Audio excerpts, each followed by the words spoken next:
Assembly ఎన్నికల కోసం తెలంగాణలో కోట్ల సమీకరణకు కాంగ్రెస్ ప్రభుత్వం తెరలేపిందా? అందుకోసమే జెడ్పీటీసీ, ఎంపీటీసీ ఎన్నికలు సైతం వాయిదా వేశారా?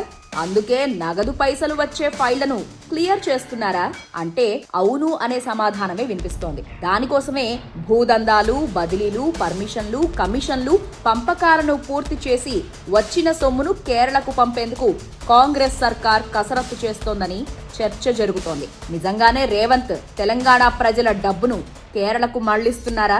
ఈ అంశంపై స్పెషల్ స్టోరీ చూద్దాం.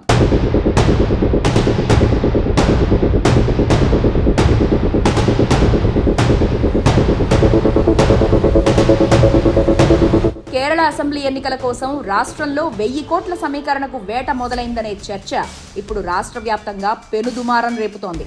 అసలు పక్క రాష్ట్ర ఎన్నికల కోసం ప్రజలకు సంక్షేమ పథకాలను అందించకుండా ఎండగడుతున్నారని ఆగ్రహం వ్యక్తం చేస్తున్నారు. అందుకోసమే సచివాలయంలో నగదు పైసలు వచ్చే ఫైళ్లను క్లియర్ చేయాలని ముఖ్య నేత ఆదేశాలిచ్చినట్టు కాంగ్రెస్ వర్గాల్లో చర్చ జోరందుకుంది. దీనికోసమే డబ్బులు వచ్చే భూదందాలు, బదిలీలు, పర్మిషన్లు, కమిషన్లు ఏ ఉంటే అవి వెంటనే పూర్తి చేసి డబ్బు సమకూర్చాలని ఆదేశాలు జారీ చేశారని అంటున్నారు.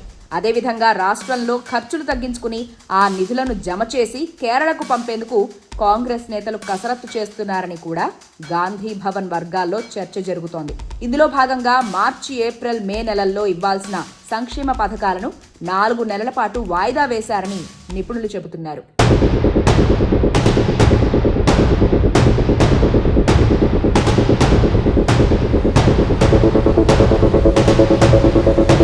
అంతేకాదు ఎంపీటీసీ, జెడ్పీటీసీ ఎన్నికలను కూడా వాయిదా వేసి ఆ ఎన్నికల కోసం ఖర్చు చేసే డబ్బును కేరళకు తరలిస్తున్నారని రాజకీయ నేతలు అంటున్నారు. 2024 జూన్తో ఎంపీటీసీ, జెడ్పీటీసీల పదవీకాలం ముగిసింది. ఈ ఏడాది ఫిబ్రవరి 10తో జీహెచ్ఎంసీ పాలక మండలి గడువు కూడా తీరింది. ఈ 2 ఎన్నికలు నిర్వహించాలని పార్టీ శ్రేణులు ఒత్తిడి చేస్తున్నాయి. దీంతో ఏప్రిల్లో పరిషత్ ఎన్నికలకు వెళ్లాలని ప్రభుత్వం ముందుగా నిర్ణయించినట్టు తెలిసింది. అయితే కేరళ రాష్ట్ర అసెంబ్లీ ఎన్నికలు రావడం, ఆ ఎన్నికలకు ముఖ్య నేత గురువునే కాంగ్రెస్ సీఎం అభ్యర్థిగా ప్రకటించడంతో తెలంగాణ మీద భారం పడింది.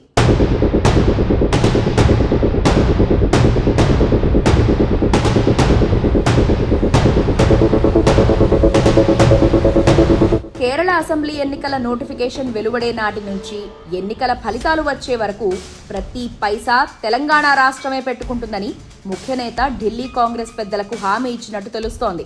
ప్రాదేశిక ఎన్నికల్లో కనీసం 60 నుంచి 70% ఎంపీపీలు, జెడ్పీ చైర్మన్ స్థానాలు కాంగ్రెస్ సొంతం చేసుకోవాలి. దీనికోసం అభ్యర్థులు పెట్టుకునే ఖర్చులే కాకుండా ప్రజాప్రతినిధులు కూడా దాదాపు 800 కోట్ల మేర ఖర్చు చేయాల్సి ఉంటుందని కాంగ్రెస్ ముఖ్య నేతలు అన్నట్టు సమాచారం. అందుకోసమే ఈ ఎన్నికలు వాయిదా వేసుకుంటే ఈ డబ్బును కేరళకు సర్దుబాటు చేసుకోవచ్చని అంటున్నారు. అలా కాకుండా కేరళ ఎన్నికలు పరిషత్ ఎన్నికలకు కలిపితే కనీసం 1800 కోట్ల వరకు ఖర్చు అవుతాయని అంచనా వేశారు. ఇంత బ్లాక్ మనీ తక్కువ సమయంలో సర్దుబాటు చేయలేమని, అందుకే పరిషత్ ఎన్నికలను వాయిదా వేసి కేరళ ఎన్నికల కోసం సొమ్మును తరలిస్తున్నారని అంటున్నారు. రాష్ట్ర ప్రయోజనాలను పక్కన పెట్టి ప్రజల సొమ్మును పక్క రాష్ట్రానికి తరలిస్తున్నారు రేవంత్ రెడ్డి.